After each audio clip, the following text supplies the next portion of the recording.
Good morning to everybody. This morning you are welcome to this significant workshop which has to do with our project writing. I name it Step-by-Step Research Project Writing Workshop. Step-by-Step Research Project Writing Workshop.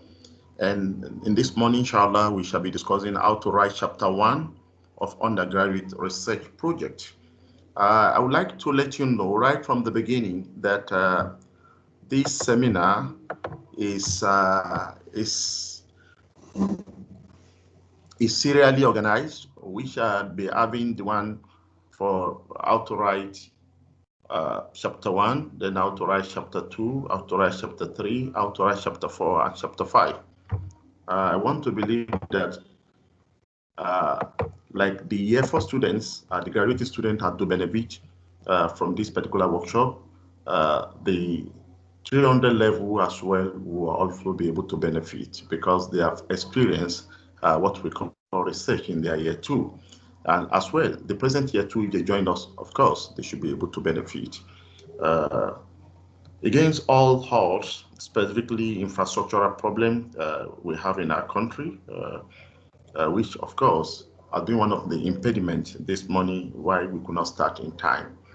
And we don't know whether it will happen as we go on with our workshop. But however, we will try our best to go on with the lecture this morning, despite the situation. I've just I've tried to project the PowerPoint. I wouldn't know if you can see it. Can somebody? Hello, you said? It's visible, yes, sir. Thank you very much. Thank you. We want to talk about step by step, and specifically how to write chapter 1. Even though we have studied the research in the class, what we have studied in the class is just the engine of research, the technical know-how of research, what we mean by research, how do we conduct research. And that is why we had the course we call Foundations of Communication Research. Some 2 years ago, with this present year 4, and last year with present year 3. And of course, the year 2, the 200 level are still on it. It's just the engine, the technical know-how, how to do it. What is it? What is that? What do we call this research method? What do we call that research method? How do we apply this research method? How do we apply that research method? In what situation do we use this research method? Why do we use this kind of research rather than the other kind of research? Why do we do quantitative? Why do we do qualitative? Those are the things we discussed in the class. Of course, if we are brilliant enough, we should be able to write our project based on the knowledge we have acquired. Yet, no matter how brilliant we may be, experience, they say, is the best teacher. We should talk about experience, and that is why we are having this workshop. How to do it, how to handle it, how to write chapter by chapters. I know the year 4 student have been learning, of course, how to write chapters. They have been learning on the job, meeting the supervisor, and the supervisor continue to guide them on how to do this, how to do that. Now, let us look at how to write chapter 1 within some 45 minutes. I would like to let you know that no matter what you are writing, your chapter 1 is the major area, is the introductory part of your research, because it introduces your research project regardless of the topic.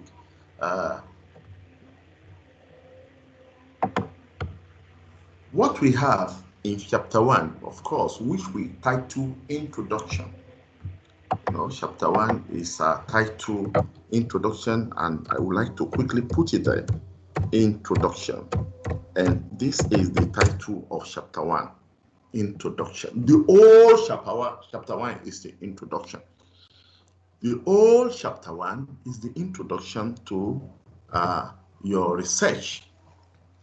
So it normally stands under the cap chapter 1. Chapter 1 is the heading, and immediately under it you have introduction in the inverted pyramid formula.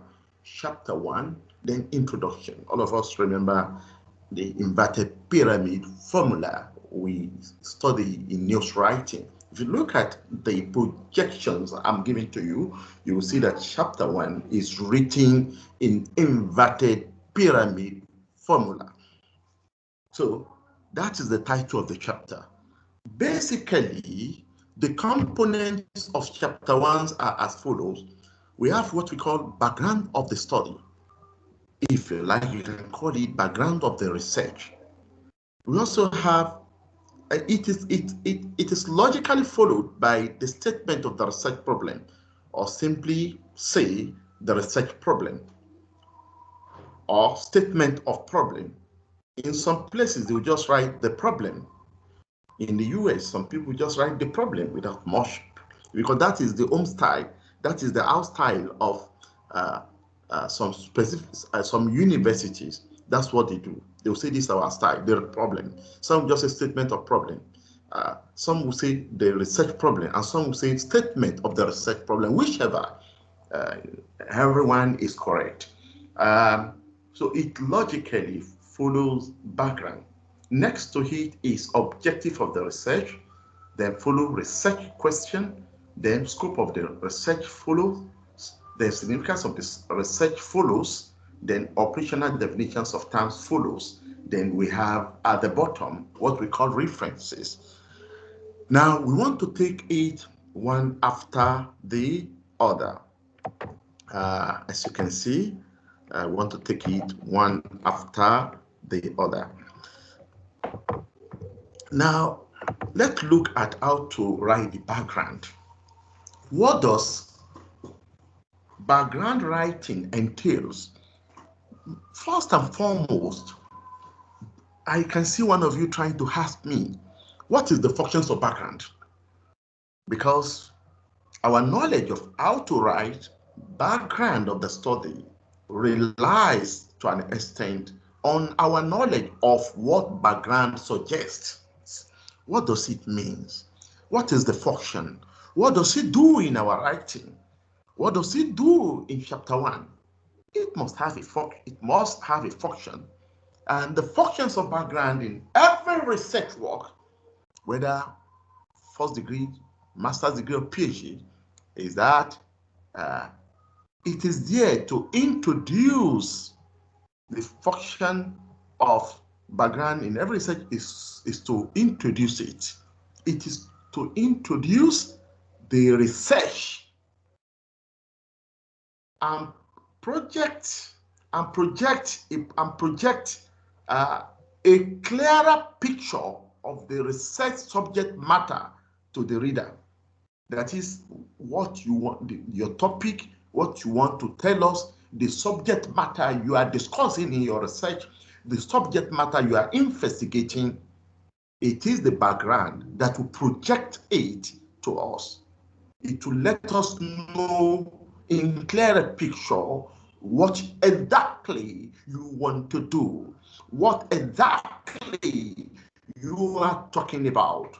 What is the history of what you want to do? Who are the pioneers in that area? What have they done? So, briefly speaking, writing the background entails the following. First and foremost, when you are writing a background to your study, it is expected that you are to tell us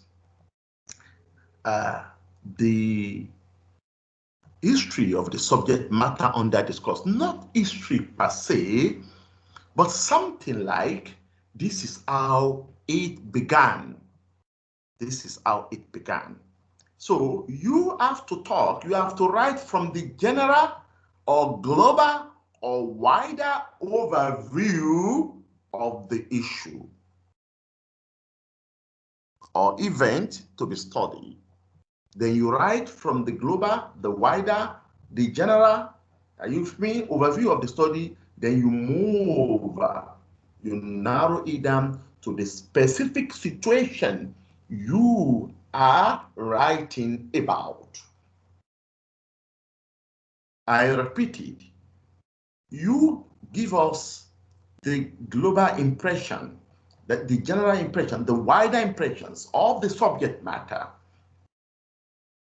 If we are writing about reports of sexual harassment and rapes in Nigeria media, if that is what you are writing about, let's say you want to write about how the rape and sexual is projected in our media, you have to tell us the story of rape, how it started in some society, how rape started in some society, how the media covered it in some society, that BBC, of course, you are studying NTA, you are doing a comparative analysis study on NTA, for example, and Channel TV, the government television and private television, for example.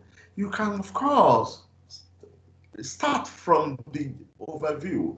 You tell us about rape and sexual harassment as being a kind of minute in the world today.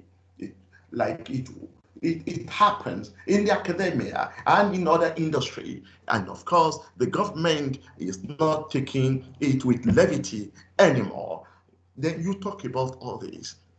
In your first paragraph, you talk about how the National Assembly have been debating it. You talk about, in fact, similar issue have been raised in UK, in London, and you talk about the, of course, coverage of sexual harassment by BBC. Just you do it intelligently and diligently and with all sense of logic.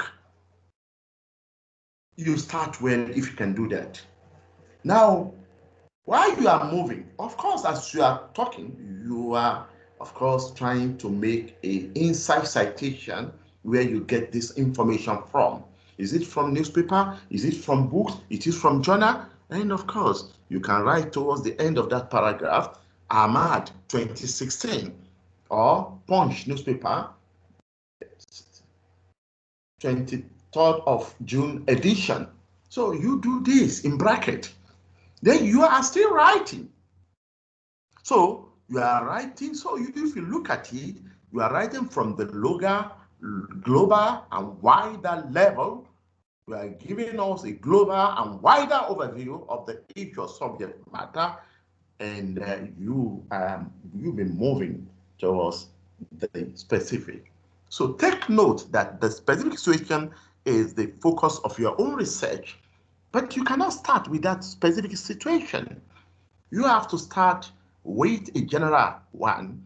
You have to start from up, and you are coming down from general to specific.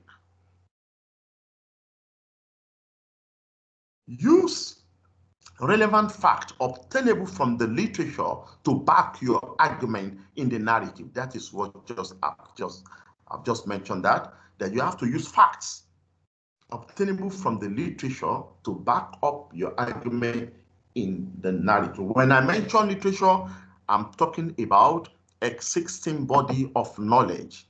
I'm talking about existing body of knowledge. I'm talking about existing body of knowledge. That's what I mean by literature. Existing body of knowledge, you can get it definitely from books, from journal. You can also get it from newspaper. You can also get it from an interview conducted on by NTA. And then you write the date of that particular interview. You include it there.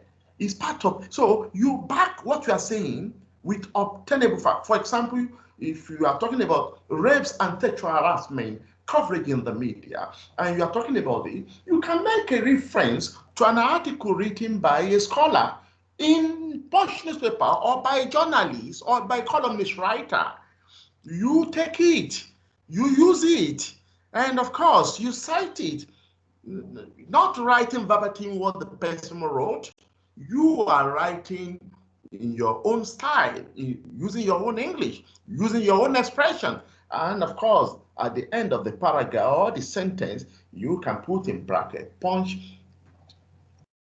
23rd June edition 2020. You can do that. So use obtainable fact. You have to do this.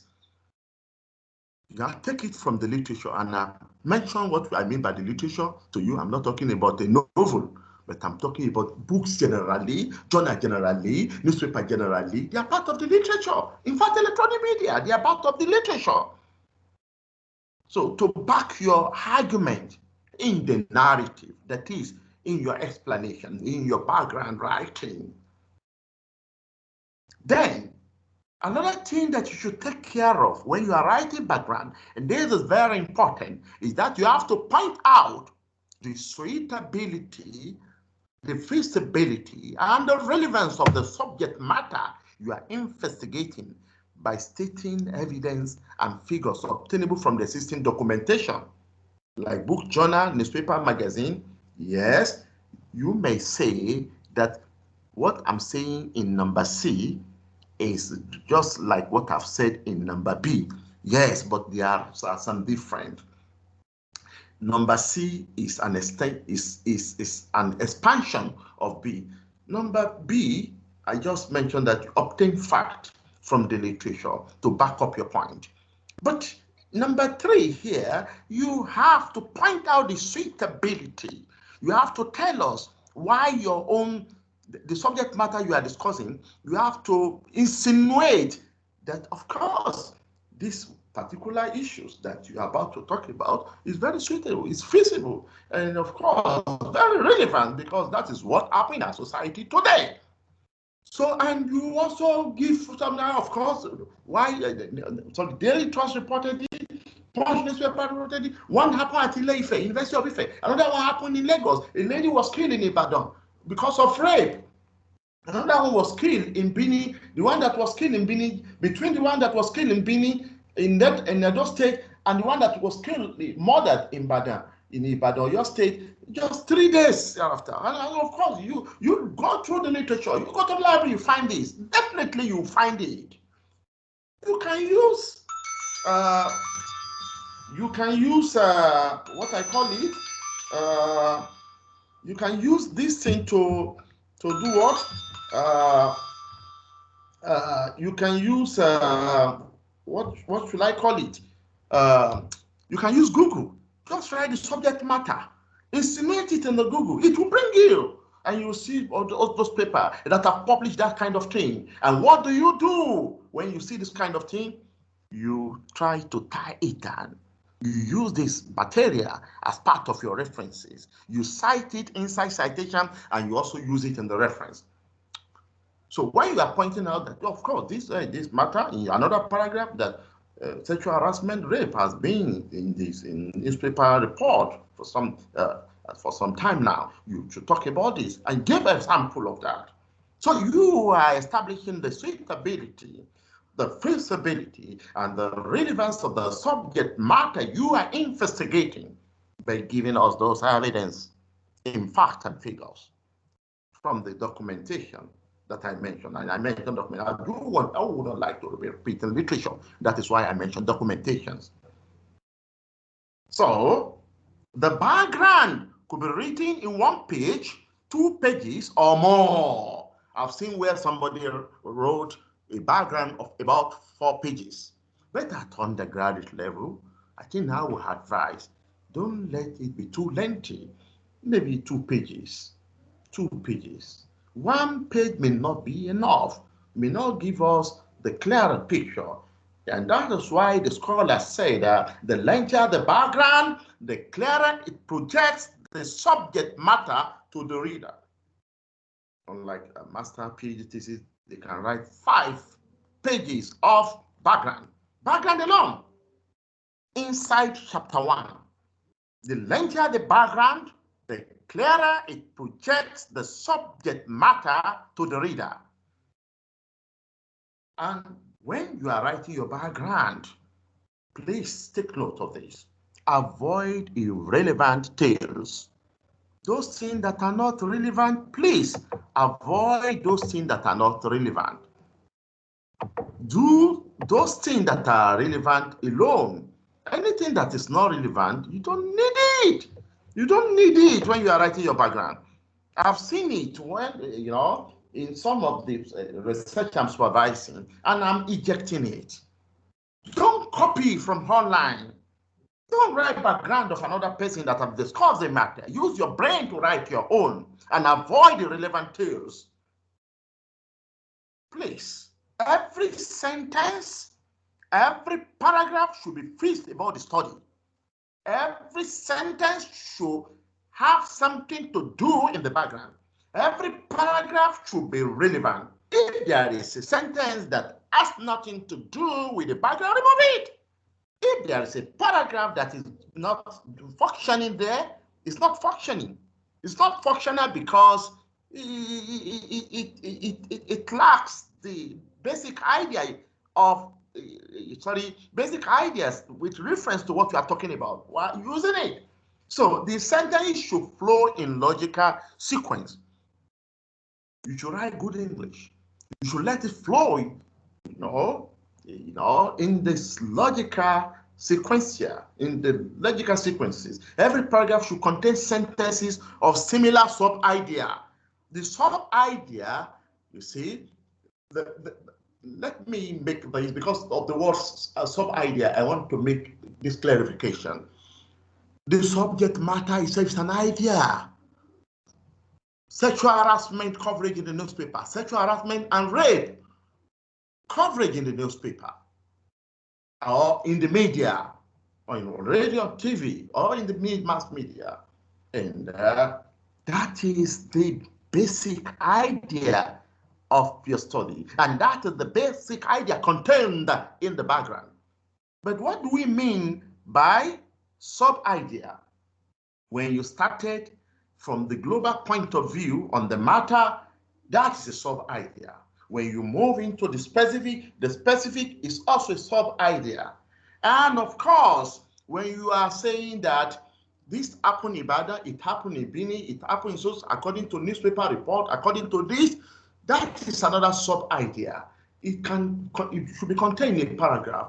One paragraph, a paragraph should contain similar sub-ideas, not a alien idea. Because within the background, you may have an alien sub-idea within a paragraph, because it doesn't go with those with a particular sub-idea. So you should take that alien idea, you take it to another paragraph in the background so that it will be relevant, it will not be alien. So that sub-idea will now be at home.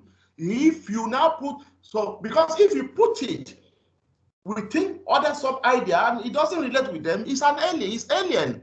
Where the Yoruba people are talking, you brought in an Igbo woman who doesn't speak Yoruba. It's just like that. So you have to be very consistent in your writing.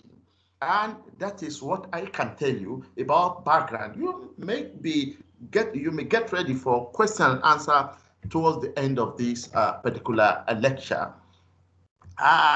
Let us move to another area, which is statement of the research problem. As you are writing the background is about the subject matter of your research, and you are boiling in the background, telling us a lot of stories about sexual harassment and rape coverage in the Nigerian news media, and you have given some facts and figures to back out, and you are coming up. So everybody is now looking at you. The reader is now saying, so what? Yes, so what? Towards the end.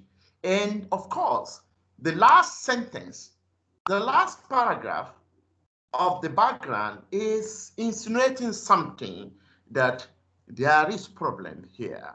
we must look at this. We have to look at this, within the Nigeria, what is really happening. And because of that, you are insinuating statement of the research problem. So I will now add that the last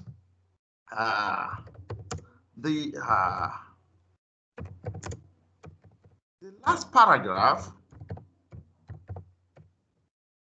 of the background specifically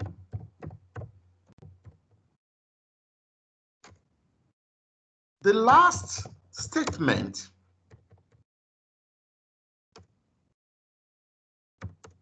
should insinuate the need for an investigation. The need for an investigation. So you are already insinuating that you want to, because our question is so what, and so when we are saying so what, as we are reading your listing, we are saying so what, particularly the last statement therein, So you should be able to let us know. You should be insinuating. We are not saying you should start it, but you are insinuating. This last paragraph and the last statement within it, of course, is pointing to the next subtopic, which is the statement of the research problem. I know someone's trying to ask me, what is the functions of a problem statement in research? What is it all about? And I would like to tell you that the functions of problem statement, the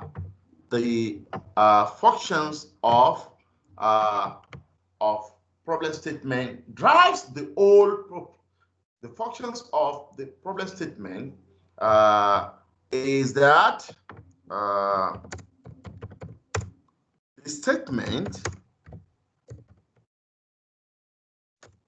statement drives the whole process of research because it tells us about the reason why a subject matter is investigated.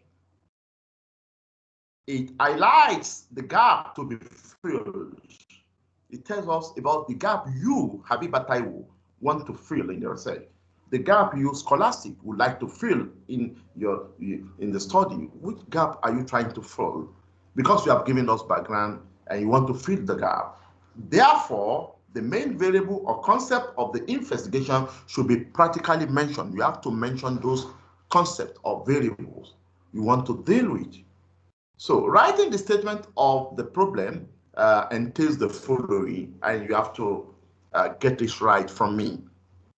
I want to confirm again if you continue to see the presentation. Can you continue? Do you see the PowerPoint? Yes, sir. Thank you. Thank you.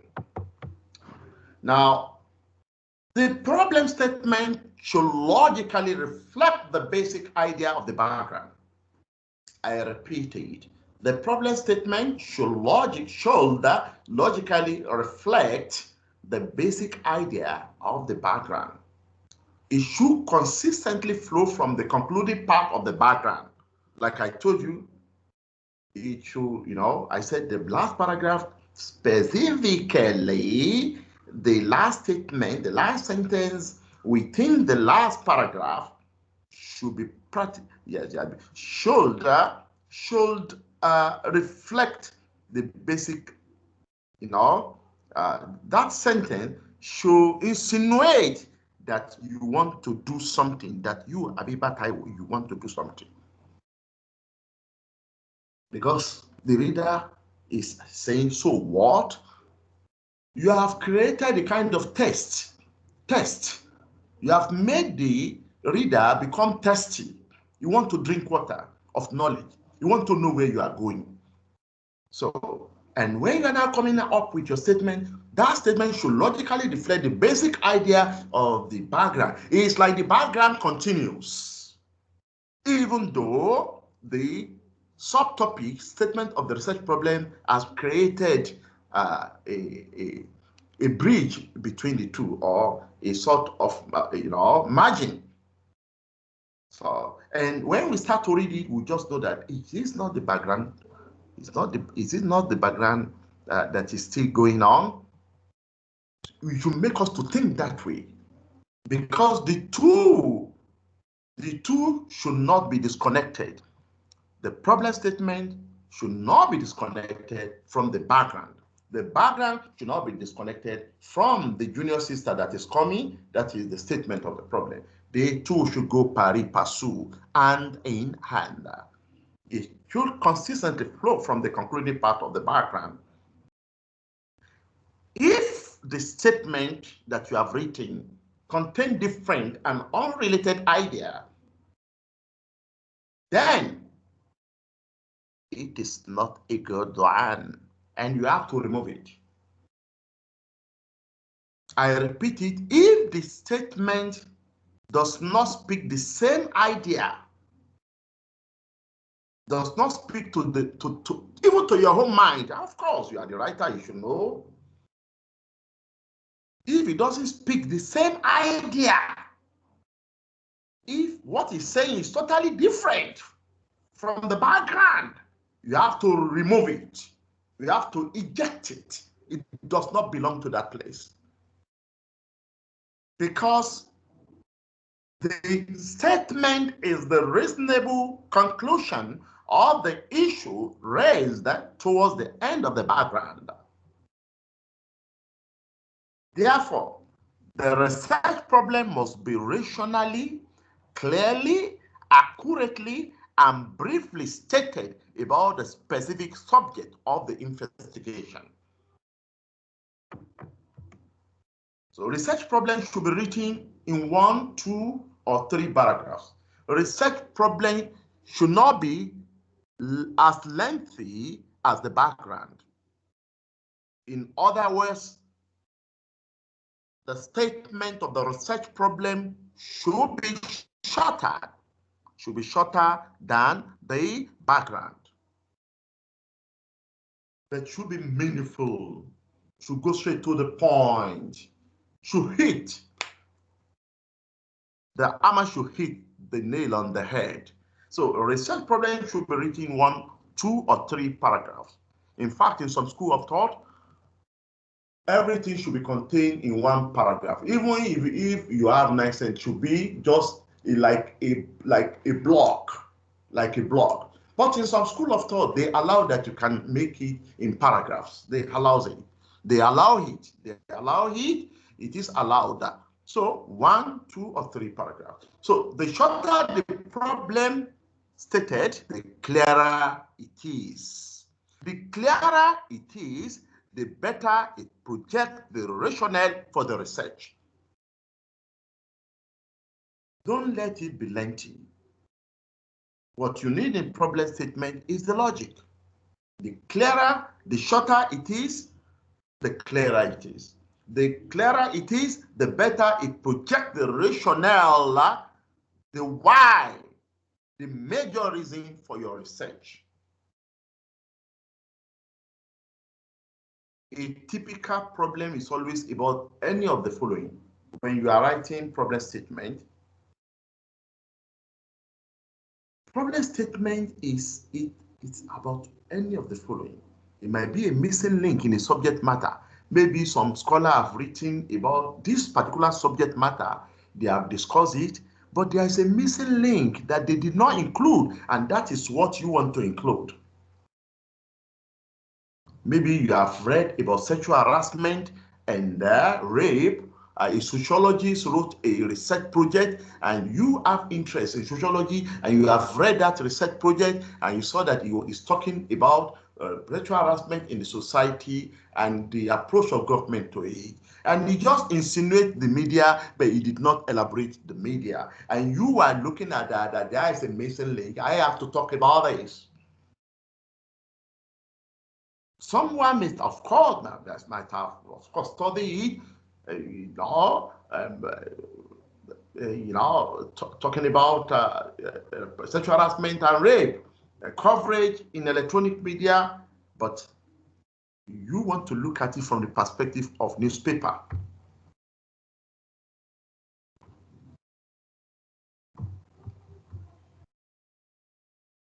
There is a missing link. Or they are talking about sexual harassment coverage. They are talking about it in the university.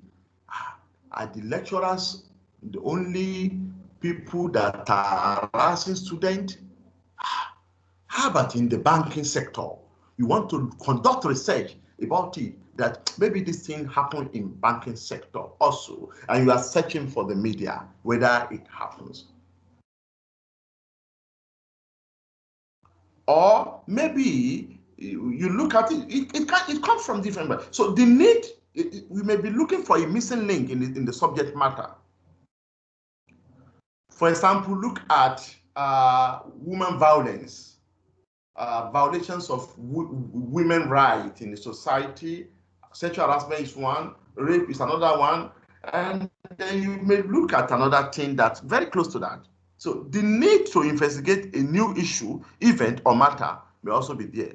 Maybe you want to write research, you want to conduct research about this, a new issue in sexual harassment and rape, which is totally different from what we, for example, the pastor in the church in Abuja, you want to study that one, you focus your research on him. Of course, how it has been reported in social media, how it has been reported in the news media, or how it has been talked about in social media. You want to conduct research whether people have talked much about it on social media. I want to compare the Facebook and WhatsApp group platform, or you want to compare it with Twitter. You can do that. And your colleague your colleague in the same department may be studying the matter, looking at it from the newspaper perspective. Or a new issue totally different from sexual harassment and other, a new issue that people have not talked about in our society, and you want to look at it.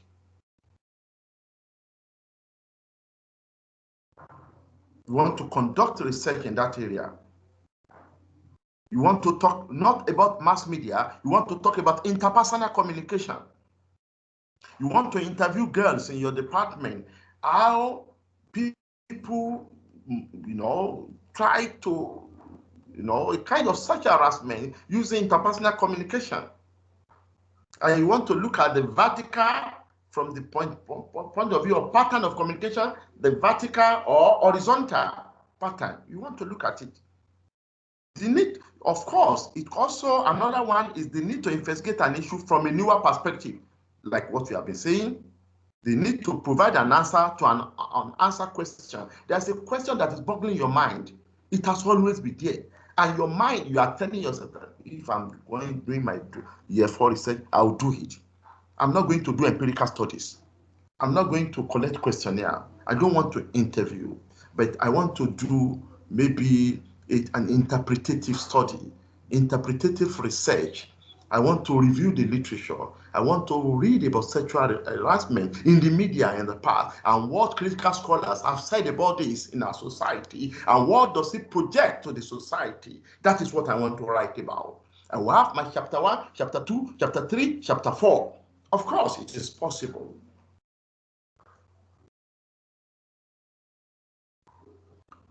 And you may need to replicate a situation already investigated in another society with a view to whether the result might be different in your society. Look at TV violence. George Gardner studied it in the US. He's the owner of the theory.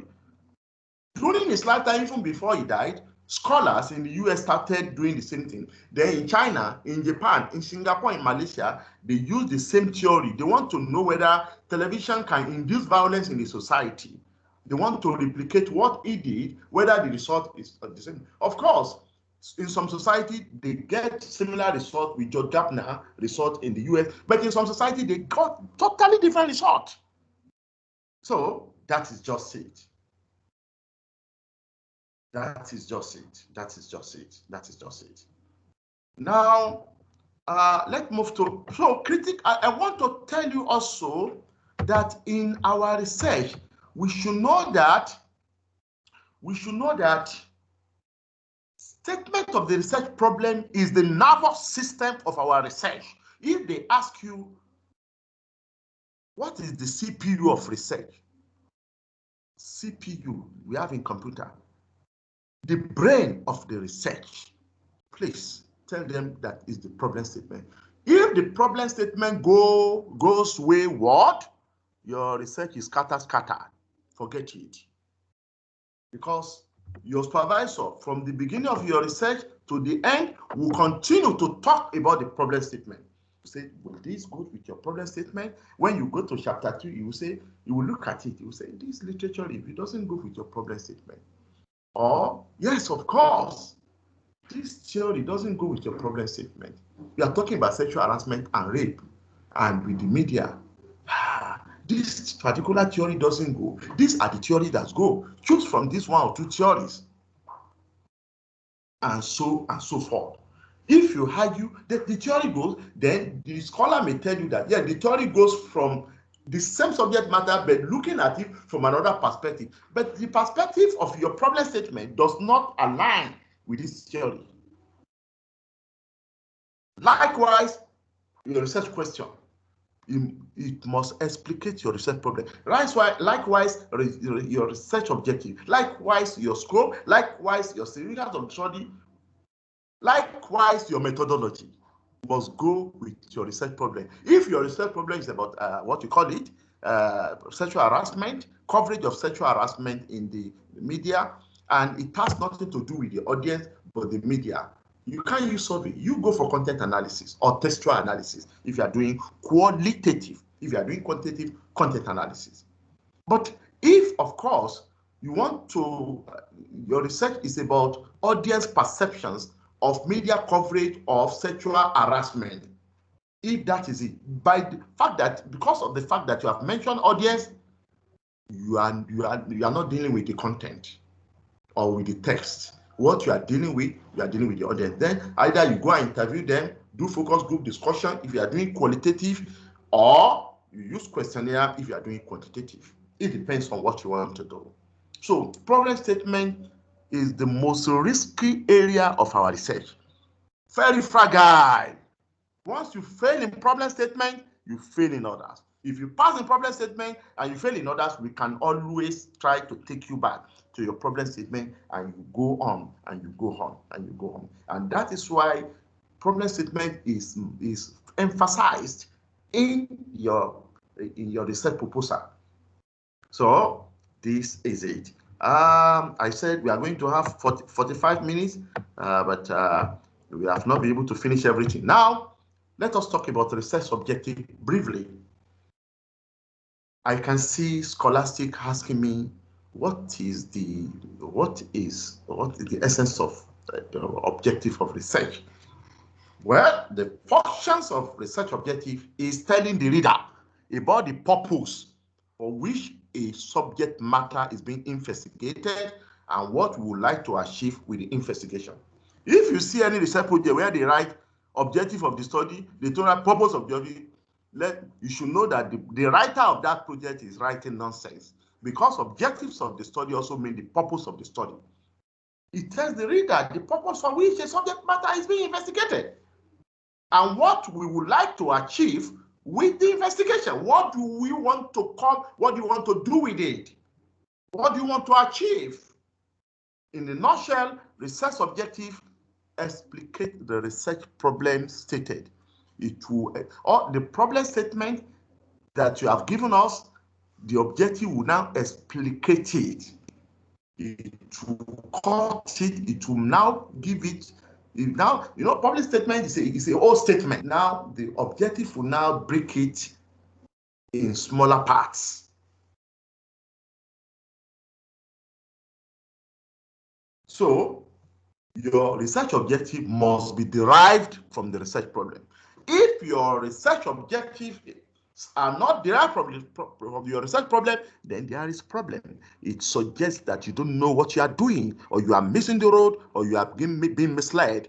If that is not the issue, then I'm telling you that your research objective must flow out, must be fleshed out from your problem statement. Research objectives come next to the problem statement in the logical order. So research objectives are typically categorized into two. We have what we call general objective and specific objective. General objective is just one statement. It will just try to give us the problem statement in another fashion, saying the same thing, but telling us what we want to achieve from the study.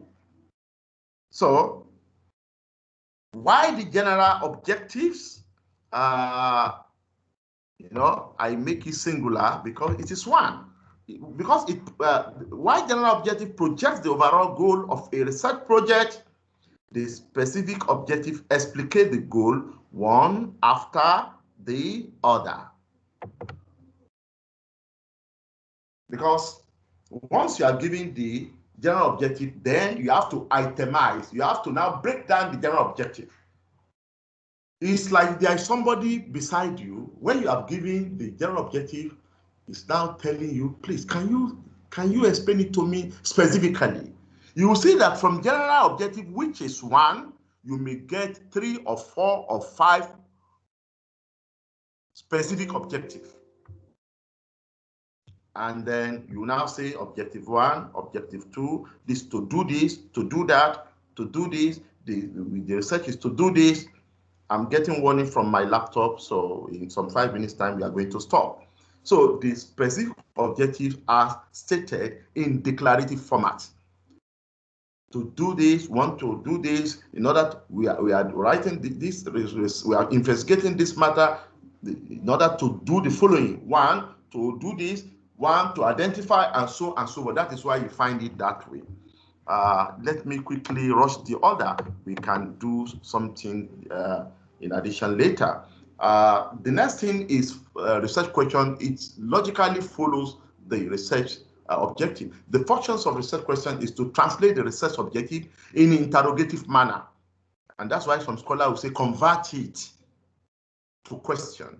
But yes, of course, they are correct. But I would like to let you know that the research question in its own, also, in research questions further explicate. So they further explicate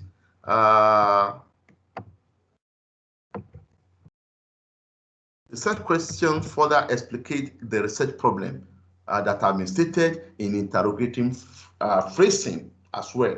So you write the research question as you obey the following rules. Number 1, if the research question is quantitative based, if your research is quantitative based, the research question you have asked about existence of relationship between 2 variables. If the research is qualitative based, the research question asks about one concept after the other.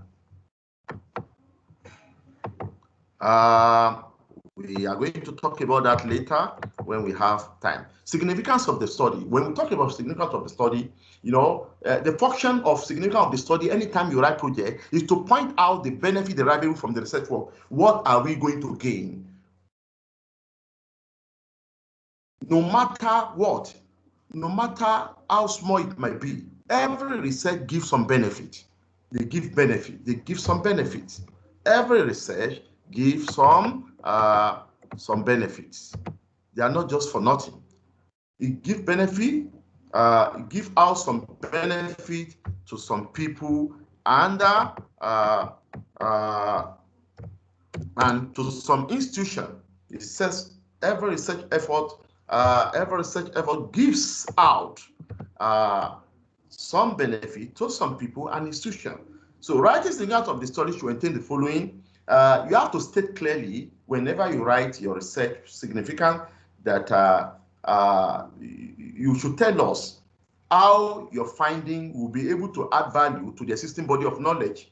So tomorrow they will be quoting scholar, they will be quoting Faladay, they will be quoting you if, of course, you have written a project and, of course, you have some finding, and they will be quoting you in terms of how, in terms of specific aspect of their own research. So it suggests that you have already contributed to the existing body of knowledge. We have significance in two ways. Significance, benefit in terms of benefit of benefit of adding to existing body of knowledge. Number two, and of course, adding, creating a knowledge pool for the industry. So you have to state it clearly how the finding of your study could benefit the industry and the society. The government, the policymakers might have something to do with your recommendation and critical suggestion. The scope of your study, if you have a good topic and you have a good, problem statement, you won't have any problem in writing your scope. So the functions of the research scope is to summarize the level of coverage of your research work. The basic assumption is that your study could only cover some range in the subject of the investigation. It cannot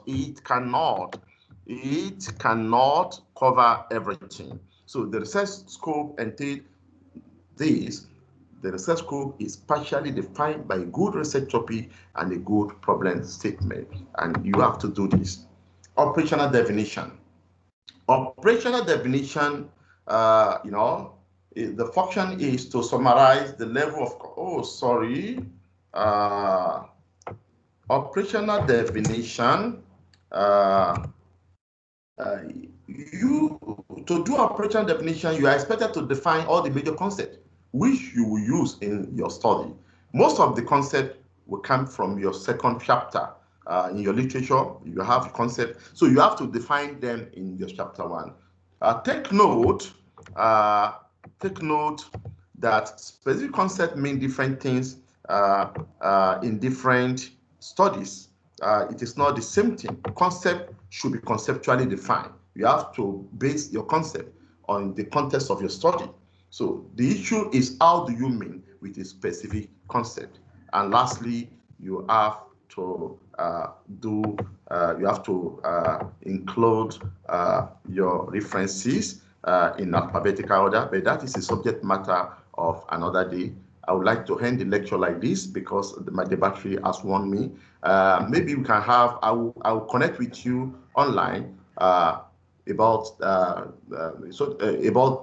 next step. Maybe we can do question and answer towards the evening. I will let you know. But I think we should have another class tomorrow talking about chapter 2, because there's no time for the graduating class to waste. Thank you, everybody. Goodbye. Thank you, sir. Yeah.